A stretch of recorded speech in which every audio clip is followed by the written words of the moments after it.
পদত্যাগের কোনো কারণ খুঁজে পাচ্ছি না বললেন। জানাবো জনগণের স্বার্থে নির্বাচন চাই, দেশে গণতন্ত্রের নিরাপদ যাত্রা বাধাগ্রস্ত হচ্ছে বললেন। নির্বাচনের প্রস্তুতি নিচ্ছে সরকার বললেন প্রধান। মধ্যরাতে বীর মুক্তিযোদ্ধার বাড়িতে আগুন, ভাঙচুর ও লুট। এবং সর্বশেষ জানাবো নিম্নচাপের প্রভাবে পটুয়াখালীতে পানিবন্দী 4 শতাধিক পরিবার।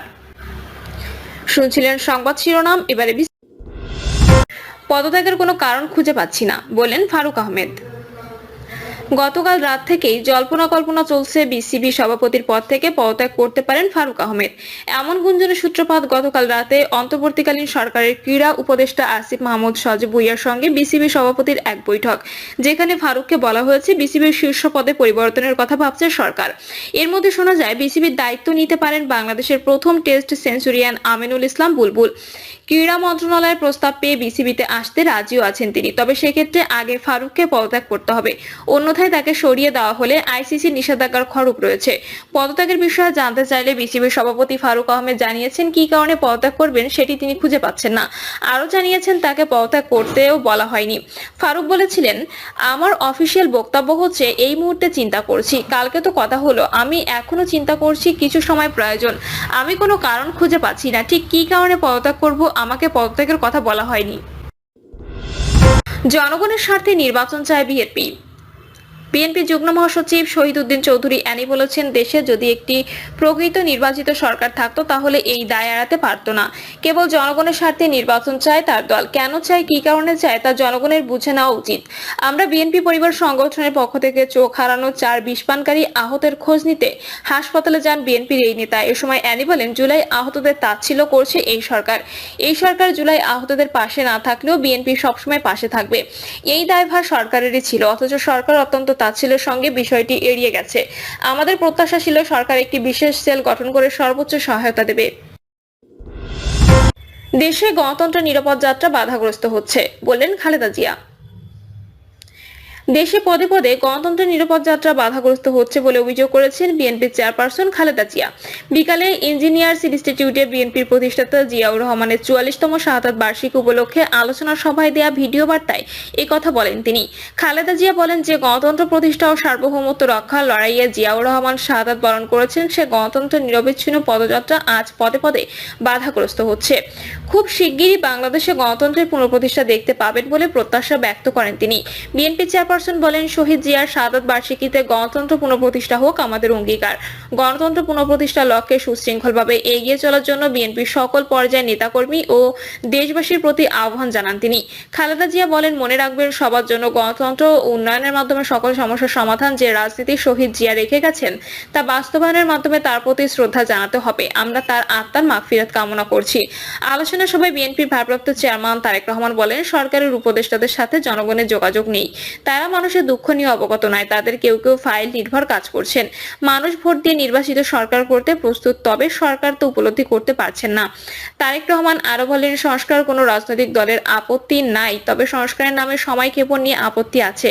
প্রস্তাবিত সংস্কার শেষ করে ডিসেম্বরের মধ্যে নির্বাচন দেওয়ার আহ্বান জানান তিনি। নির্বাচনের প্রস্তুতি নিচ্ছে সরকার বললেন প্রধান উপদেষ্টা। বাংলাদেশ একটি অবাধ, সুষ্ঠু ও বিশ্বাসযোগ্য সাধারণ নির্বাচনের প্রস্তুতি নিচ্ছে বলে জানিয়েছেন অন্তর্বর্তী সরকারের প্রধান উপদেষ্টা অধ্যাপক ডক্টর মোহাম্মদ ইউনূস। ডক্টর ইউনূস বলেন, আমরা এমন একটি অবাধ, সুষ্ঠু ও গ্রহণযোগ্য অংশগ্রহণমূলক সাধারণ নির্বাচনের প্রস্তুতি নিচ্ছি যা ন্যায় বিচার, সমতা, স্বাধীনতা এবং মানুষের মর্যাদা নিশ্চিত করবে।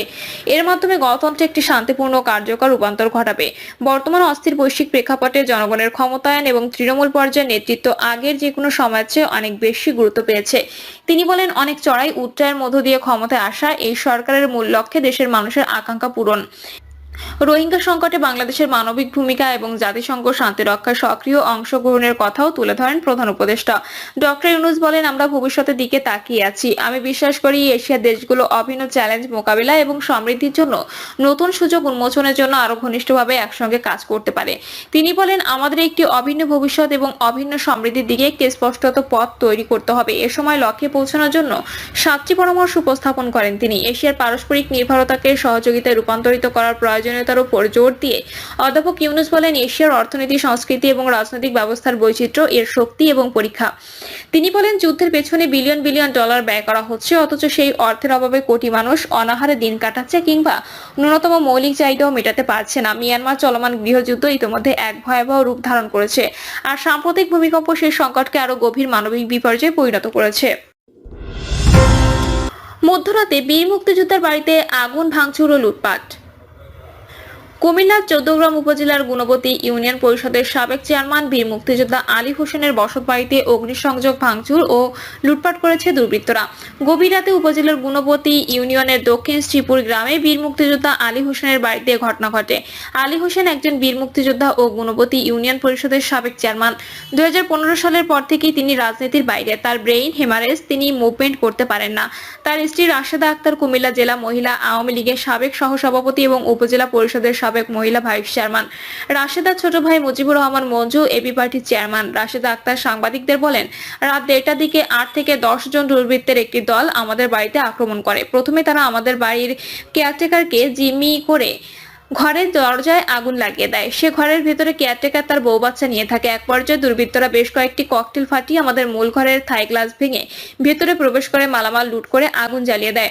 তিনি আরো বলেন, তাদের দেওয়া আগুনে ঘরের ভেতরে থাকা সবকিছু পুড়ে গেছে। রাতের সঙ্গে সঙ্গে বিষয়টি উপজেলা নির্বাহী কর্মকর্তা ও থানার ভারপ্রাপ্ত কর্মকর্তাকে অবহিত করি। রাত প্রায় 3টা পর্যন্ত দুর্বৃত্তরা আমাদের বাড়িতে তাণ্ডব চালায়। পরে পুলিশ ঘটনাস্থল পরিদর্শন করে। দুর্বৃত্তরা পালিয়ে যায়। এখন এই সময় এসে কে কার এই কাজ কারা করলো কিছুই বুঝতে পারছি না।